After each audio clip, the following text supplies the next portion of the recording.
নমস্কার, আশা করছি তোমরা সবাই খুব ভালো আছো। আমিও খুবই ভালো আছি। একটা সুন্দর সকাল নিয়ে তোমাদের সাথে শেয়ার করতে চলে এসেছি। আশা করি যে ভিডিওটা দেখলে প্রথম থেকে স্কিপ না করে তোমাদের ভালোই লাগবে।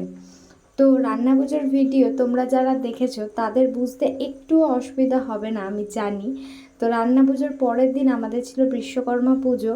বাড়িতে সেরকম বিশ্বকর্মা পুজো হয় না, কিন্তু এই যে রান্না পুজো উপলক্ষে যে পরের দিন পান্তা থাকে, সেই পান্তার কাছে যে সামগ্রীগুলো থাকে সেইগুলো পুজো হয় সুন্দর করে। দেখো ওখানে শামলার মালা দিয়ে সুন্দর করে পুজো হয়েছে, আর আমি খাচ্ছি পূজার পান্তা। মা দিয়েছে একদম থালা ভরে অনেক রকমের ভাজা, ডাল, আর তার সাথে স্পেশালি মানে ওই যে ডাল চচ্চড়ি যেটা বলে সেটা তো থাকবেই, আর সেটা পান্তার সাথে মেখে খেতে ভীষণ ভালো লাগে।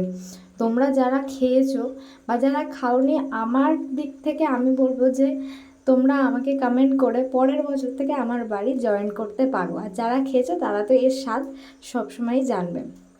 আর তারপরেও কাজ থেকে চলে এসেছিলো, আর এসে ব্রাহ্মণ যেহেতু আগেই পুজো করে চলে গেছে, ও একা একা বাইকে মালা পরিয়ে নিচ্ছিল।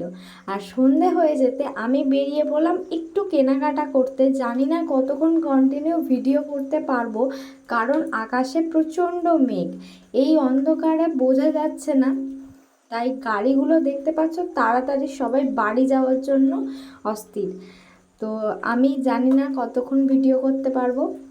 তো চলো যাওয়া যাক। কোথায় আজকে যাচ্ছি এখন বলবো না, আমি গিয়ে বলছি। আর যেতে যেতে আমাদের কপালটা এতটাই খারাপ যে গেছে গাড়ির তেল শেষ হয়ে। তো বেশিক্ষণ না, ওই 2-3 মিনিট হাঁটিয়ে হাঁটে একটুখানি তেলের যে পেট্রোল পাম্পটা, ওখান থেকে ও পেট্রোল ভরে নিচ্ছে। আমরা বুঝতেই পারিনি যে গাড়িতে একটুও পেট্রোল ছিল না। আমাদের মনে হয় ছিল। এরকম করতে করতে তো অনেকটাই চলেছি, পুরো যেখানে কেনাকাটা করব আমাদের নেপালগঞ্জ হাট, আর হাটবার ছিল না সেদিন যেহেতু, তাও গিয়েছি। তো পেট্রোল পাম্প থেকে বেরিয়ে বৃষ্টি শুরু হয়েছে, আমি আর ভিডিওটা কন্টিনিউ করতে পারিনি। আর এই যে এই শাড়িটা আমাকেও কিনে দিয়েছে, সেটা আমার বার্থডে উপলক্ষে।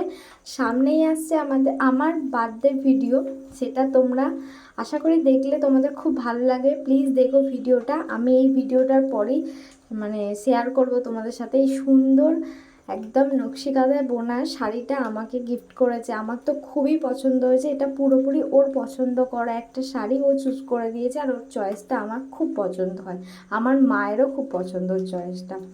শাড়িটা দেখাতে দেখাতে তোমাদেরকে আর একটা কথা শেয়ার করি, যে ভিডিওটা ছাড়তে আমার খুবই দেরি হয়ে গেছে, এই জন্য আমি তোমাদের সবার কাছে ক্ষমা প্রার্থী।